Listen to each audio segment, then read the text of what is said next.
میرے حبیب کریم سید عالم صلی اللہ علیہ وسلم نے فرمایا، اللہ کریم نے بندے کو، مخلوق کو پیدا کرنے سے پہلے جو تحریر سب سے پہلے لکھی تھی نا، اللہ نے اپنے پاس جو جملے سب سے پہلے لکھے تھے بندے بنانے سے بھی پہلے، وہ فکر یہ تھے کہ ان رحمتی سبقت اعلی غضبی، رب کریم نے لکھا تھا بے شک میری رحمت زیادہ ہے، میرا غضب زیادہ نہیں ہے۔ اس نے لکھا تھا کہ میری رحمت ہمیشہ میرے غضب پر غالب رہے گی، غلبہ رحمت کا ہے۔ سنیں بڑی پیاری حدیث، بڑی خوبصورت حدیث، کنز المال میں دیگر کتب احادیث میں ہے۔ حضرت ابو ہریرہ رضی اللہ تعالیٰ عنہ فرماتے ایک بابا جی نبی پاک کی بارگاہ میں آئے، اور جب وہ واپس جانے لگے تو میں نے عمر پوچھی تو عمر تھی 96 سال۔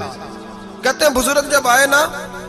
تو یہ بھویں جو ہے نا ان کی سفید ہو کے تو یوں آنکھوں پہ آ گئی، بڑی چھڑی بابا جی نے پکڑی ہوئی اور دونوں ہاتھ پکڑ کے نا چھڑی کے اوپر جھکے ہوئے ہیں ایک جانب، قربان جاؤں۔ کہتے ہیں جب وہ بزرگ مسجد میں داخل ہوئے تو میرے رسول نے کھڑے ہو کے استقبال فرمایا، کھڑے ہو، اور نبی کریم صلی اللہ علیہ وسلم نے آگے بڑھ کے بابا جی کو بازو سے پکڑا اور بٹھایا۔ حضور بیٹھ گئے، کہا بزرگوں کیسے آئے ہو؟ تو کہتے ہیں وہ بابا جی بات کرتے تو آنکھ کھول کے پہلے حضور کا چہرہ دیکھتے، پھر وہ بات کرتے تو ان کے لب و لہجے کے اندر بڑی پریشانی، بڑی تکلیف، بڑی مایوسی۔ عرض کرنے لگے یا رسول اللہ، حضور زندگی ساری گناہوں میں بیت گئی ہے، حضور غلطیاں ہی غلطیاں، یاد ماضی عذاب ہے، یا رب چھین لے مجھ سے حافظہ میرا۔ اے اللہ کے رسول بڑی لمبی فہرست ہے، پاپ ہی پاپ ہے، کالے سیاہ دفتر ہے۔ یا رسول اللہ صلی اللہ علیہ وسلم جب پلٹ کے دیکھتا ہوں حضور مجھے نیکی دکھائی نہیں دیتی۔ حضور اس عمر میں آپ کا ایک صحابی ملا ہے، اس نے بات سمجھائی ہے تو تھوڑا خیال آیا ہے، لیکن یا رسول اللہ صلی اللہ علیہ وسلم اب میرا وجود بیکار ہو گیا ہے، حضور بوڑھا ہو گیا ہوں۔ تین باتیں کہیں بزرگوں نے اور نرالی کہیں، کہنے لگے یا رسول اللہ صلی اللہ علیہ وسلم، حضور اب تو میری کمر بھی سیدھی نہیں ہوتی کہ میں نماز ہی صحیح ادا کر سکوں، بوڑھا ہو گیا ہوں۔ یا رسول اللہ صلی اللہ علیہ وسلم اب میرے اندر طاقت نہیں کہ میں محنت مزدوری کر کے صدقے اور خیرات دے سکوں۔ یا رسول اللہ صلی اللہ علیہ وسلم اب میں تلوار لے کے جہاد بھی نہیں کر سکتا، حضور نہ میں لمبی نمازیں پڑھ سکتا ہوں، آقا نہ میں صدقات و خیرات دے سکتا ہوں، محبوبہ نہ میں دین کے لیے کوئی جہاد کر سکتا ہوں، بیکار وجود ہے، بیکار بیکار وجود کو تو گھر والے برداشت نہیں کرتے، بچے دعا کرتے ہیں یا اللہ ابا جی کو پردہ دے دے، اماں کو پردہ دے دے، بیکار ہو گیا ہوں اور آج آیا ہوں تو مجھ بیکار کو میرا رب قبول کر لے گا؟ آج کلمہ پڑھوں تو بیکار ہوں، کسی کام کا نہیں، نہ نماز نہ صدقات نہ جہاد، قبول کر لے گا؟ حضرت ابو ہریرہ فرماتے ہیں جیسے برسات میں بارش کی جھڑی لگتی ہے، یوں مصطفیٰ کی آنکھوں سے جھڑی لگ گئی، حضور کھل کے روئے، کھل کے۔ اور میرے حبیب پاک نے فرمایا بزرگوں بڑے مجاہد ہیں، دین کے لیے جہاد کرنے والے بڑے ہیں، رب کریم کو آپ کی تلوار کی اتنی حاجت نہیں، اور فرمایا اس کے خزانے کوئی خالی تو نہیں کہ آپ ہی گویا صدقہ دیں گے تو بھرے جائیں گے، اور فرمایا پھر رب کریم کی شان میں اضافہ نہیں کرتی عبادتیں، وہ تو بندے کو نفع دیتی ہیں۔ میں بزرگوں نہ آپ جہاد کریں نہ آپ صدقات دیں، لا لمبی نمازیں پڑھیں، آپ صدق دل سے آ جائیں، اللہ کے رسول کا وعدہ ہے رب آپ کو بغیر حساب کتاب جنت عطا فرما دے گا۔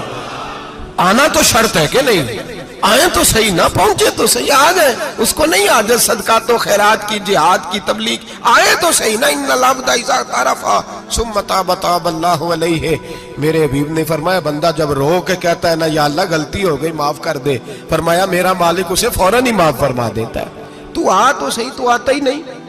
تو آ ہی نہیں رہا، تو گھر میں بیٹھا ہوا ہے، تو سویا ہوا ہے، تو دکانداری کر رہا ہے، تو پیسے گن رہا ہے، تو آیا ہی نہیں، آ تو صحیح۔ بلکہ میرے نبی پاک فرماتے ہیں جب اللہ پاک کا بھاگا ہوا غلام آتا ہے پھر تو اللہ زیادہ راضی ہوتا ہے، پھر تو اللہ زیادہ راضی ہوتا ہے، زیادہ راضی ہوتا ہے، تو آ تو صحیح، پہنچ تو صحیح۔ بلکہ صوفیاء تو اور بات کرتے ہیں، وہ کہتے ہیں تو کبھی بھول کے بھی رب رب کرے تو اللہ تو اسے بھی قبول کر لیتا ہے، بھول کے۔ ملا رومی کہتے ہیں بنی اسرائیل کا بندہ ہے،